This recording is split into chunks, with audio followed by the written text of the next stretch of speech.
Most welcome to the most wanted. ഇന്ന് നമ്മുടെ തലസ്ഥാനത്ത് ഡൽഹിയിൽ പ്രതിപക്ഷ എം പിമാരും രാഹുൽ ഗാന്ധി അടക്കമുള്ള നേതാക്കന്മാരെയും പോലീസ് അറസ്റ്റ് ചെയ്യുന്ന ഒരു പ്രതിഷേധ മാർച്ചിന് ഡൽഹി തലസ്ഥാനം സാക്ഷ്യം വഹിച്ചു. വിഷയം കഴിഞ്ഞ 10-15 വർഷക്കാലമായി, അതായത് ഏതാണ്ട് BJP തുടർച്ചയായി അധികാരത്തിൽ വരുന്ന കാലം മുതൽ, കൃത്യമായി എടുത്തു പറഞ്ഞാൽ നരേന്ദ്രമോദിയുടെയും മറ്റും നേതൃത്വത്തിലുള്ള BJP ഗവൺമെൻറ് അധികാരത്തിൽ വരുന്ന ആ കാലയളവ് മുതൽ രാജ്യത്ത് കള്ളവോട്ട് സമ്പ്രദായം, ഭയങ്കര ചോറി എന്ന് പറയുന്ന വോട്ട് ചോറി സമ്പ്രദായം നടക്കുന്നു എന്നുള്ള ആക്ഷേപമാണ് പ്രതിപക്ഷം ഒന്നടങ്കം ഉന്നയിച്ചിരിക്കുന്നത്. ഇത് കാലാകാലങ്ങളിൽ വിവിധ കക്ഷി നേതാക്കൾ പറഞ്ഞിട്ടുണ്ടെങ്കിലും ഈ കഴിഞ്ഞ ആഴ്ച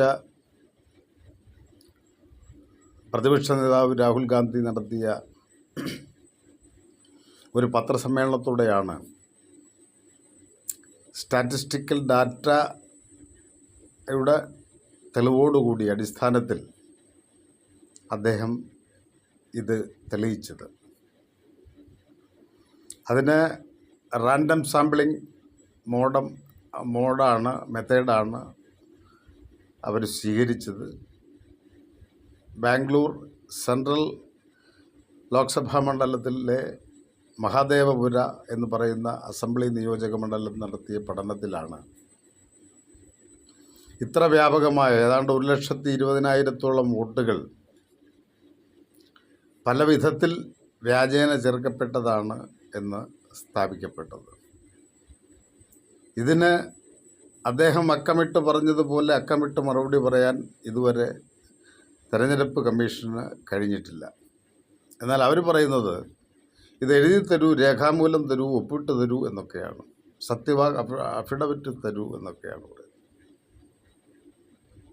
ഒരു ജനപ്രതിനിധി സഭയിൽ, പ്രത്യേകിച്ചും ഇന്ത്യയിലെ പരമോന്നത ജനപ്രതിനിധി സഭയായിട്ടുള്ള ലോക്സഭ അംഗമായിട്ടുള്ള അതിൻ്റെ പ്രതിപക്ഷ നേതാവായിട്ടുള്ള ആൾ അവിടെ സത്യപ്രതിജ്ഞ ചെയ്തതിനുപരിയായിട്ടൊരു സത്യവാങ്മൂലം ഇന്ത്യയുടെ തെരഞ്ഞെടുപ്പ് കമ്മീഷന് കൊടുക്കണമെന്ന് പറഞ്ഞാൽ അവർ എന്ത് അധികാരം ഉപയോഗിച്ചാണ് അത് ആവശ്യപ്പെട്ടിരിക്കുന്നതെന്ന് മനസ്സിലാവുന്നില്ല. ആ ഉന്നയിച്ച ആരോപണങ്ങൾ രഹസ്യമായി അദ്ദേഹം എവിടെയെങ്കിലും പറയുകയായിരുന്നില്ല, അതല്ലെങ്കിൽ ഏതെങ്കിലും ഒരു പ്രസ്താവനയിലൂടെ പറയുകയായിരുന്നില്ല.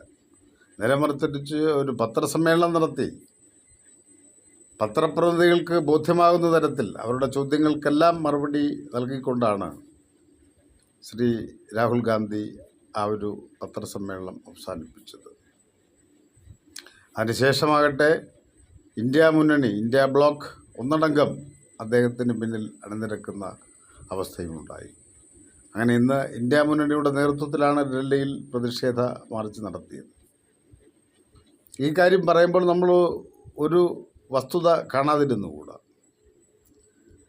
ഇതിനു മുമ്പേ തന്നെ ഉത്തർപ്രദേശിലെയും മഹാരാഷ്ട്രയിലെയും രാജസ്ഥാനിലെയും ബീഹാറിലെയും പല നേതാക്കന്മാരും, നിതീഷ് കുമാർ അടക്കം, മായാവതി അടക്കം, തേജസ്വിനി യാദവ് അടക്കം പലരും ഇതിനെ മുന്നേ ആവശ്യപ്പെട്ടിട്ടുണ്ട്, ബാലറ്റ് പേപ്പർ തിരിച്ചു കൊണ്ടുവരണം. യഥാർത്ഥത്തിൽ ഇന്ത്യ ലോക ജനസംഖ്യയിൽ ഏറ്റവും മുമ്പിൽ നിൽക്കുന്നെങ്കിൽ പോലും നമ്മളെക്കാൾ ടെക്നോളജിക്കലി സാങ്കേതിക വിദ്യ ഉപയോഗിക്കുന്ന കാര്യത്തിൽ വളരെ മുന്നിലാണ് അമേരിക്കയും ഇംഗ്ലണ്ടും നോർവേയും സ്വിറ്റ്സർലൻഡും ഒക്കെ. സ്വിറ്റ്സർലൻഡാണ് ജനാധിപത്യം സമ്പൂർണ്ണമായി നടപ്പാക്കുന്നത്. അവിടെ ജനപ്രതിനിധികളെ ഒരിക്കൽ തിരഞ്ഞെടുത്താൽ തിരിച്ച് വിളിക്കാൻ പോലുള്ള റീകാളിംഗ് സിസ്റ്റമുള്ള നാടാണ് സ്വിറ്റ്സർലൻഡ്. അവിടെ പോലും ഇപ്പോഴും ബാലറ്റ് പേപ്പറാണ്. കാനഡയിലും ബാലറ്റ് പേപ്പറാണ്. ഇങ്ങനെ എല്ലാ വികസിത രാജ്യങ്ങളിലും ബാലറ്റ് പേപ്പറാണ് തിരഞ്ഞെടുപ്പിന് വേണ്ടി ഇപ്പോൾ ഉപയോഗിച്ചുകൊണ്ടിരിക്കുന്നത്.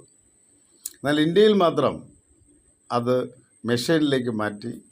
അതിനകത്ത് നേരത്തെ കഴിഞ്ഞ ഒരു ലോക്സഭാ തെരഞ്ഞെടുപ്പിൽ വിവാദം ഉണ്ടായത് ആർക്ക് കുത്തിയാലും അത് താമരയ്ക്ക് എന്നുള്ളൊരവസ്ഥ ഉണ്ടായിരുന്നു എന്നുള്ള കഥകളൊക്കെ പുറത്തു വന്നിട്ടുള്ളതാണ്. അപ്പോൾ തീർച്ചയായിട്ടും BJP തോൽക്കും എന്ന് കരുതിയ പല തെരഞ്ഞെടുപ്പുകളിലും അവർ അഭൂതപൂർവമായ അവസാനത്തെ അട്ടിമറി നടത്തി വിജയിച്ചു വരുന്ന കാഴ്ചയും നമ്മെ അത്ഭുതപ്പെടുത്തിയിട്ടുണ്ട്.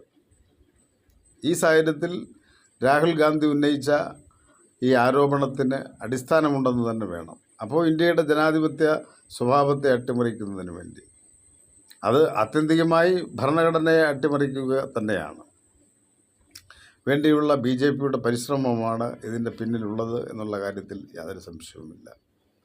കാരണം എവിടെല്ലാം ഭരണവിരുദ്ധ വികാരമുണ്ടോ അവിടെയൊക്കെയുള്ള ഭരണവിരുദ്ധ വികാരം ജനങ്ങളുടെ തെരഞ്ഞെടുപ്പിലൂടെ ജനാധിപത്യ പ്രക്രിയയിലൂടെ പുറത്ത് വരുമെങ്കിലും സാങ്കേതികമായ സൗകര്യം ഉപയോഗപ്പെടുത്തിക്കൊണ്ട് വിജയിച്ചു വരുന്ന കാഴ്ചയാണ് ഇപ്പോൾ എല്ലായിടത്തും കണ്ടുവരുന്നത് എന്നുള്ളതുകൊണ്ട് ഈ ആരോപണത്തിനും ഈ നിരത്തിയ തെളിവുകൾക്കും വലിയ പ്രസക്തിയാണുള്ളത്.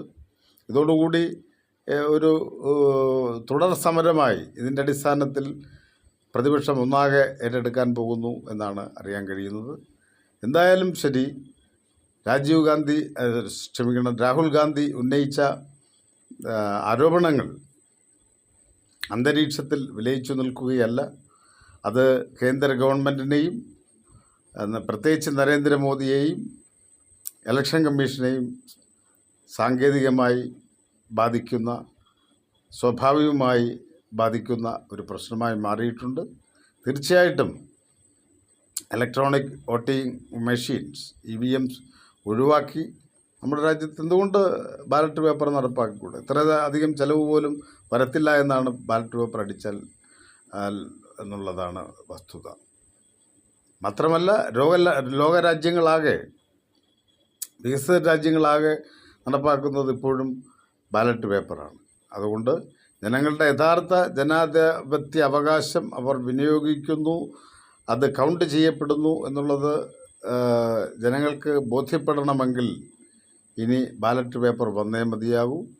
അതുകൊണ്ട് ആ നിലയിലുള്ള ചിന്ത, ആ നിലയിലുള്ള പദ്ധതികൾ കേന്ദ്ര തെരഞ്ഞെടുപ്പ് കമ്മീഷനും സംസ്ഥാന തെരഞ്ഞെടുപ്പ് കമ്മീഷനുകളും ഒക്കെ തന്നെ നടപ്പാക്കണം എന്നാണ് ഇതുമായി ബന്ധപ്പെട്ട് പൊതുവെ ഉയർന്നു വരുന്ന ജനകീയ അഭിപ്രായം. അതിന് ചെവി കൊടുക്കുവാൻ ഭരണാധികാരികളും കേന്ദ്ര തെരഞ്ഞെടുപ്പ് കമ്മീഷൻ അതോറിറ്റിയും തയ്യാറാകണം എന്ന് മാത്രമാണ് ഈ വേളയിൽ പറയാനുള്ളത്. നന്ദി, നമസ്കാരം. വീണ്ടും കാണാം.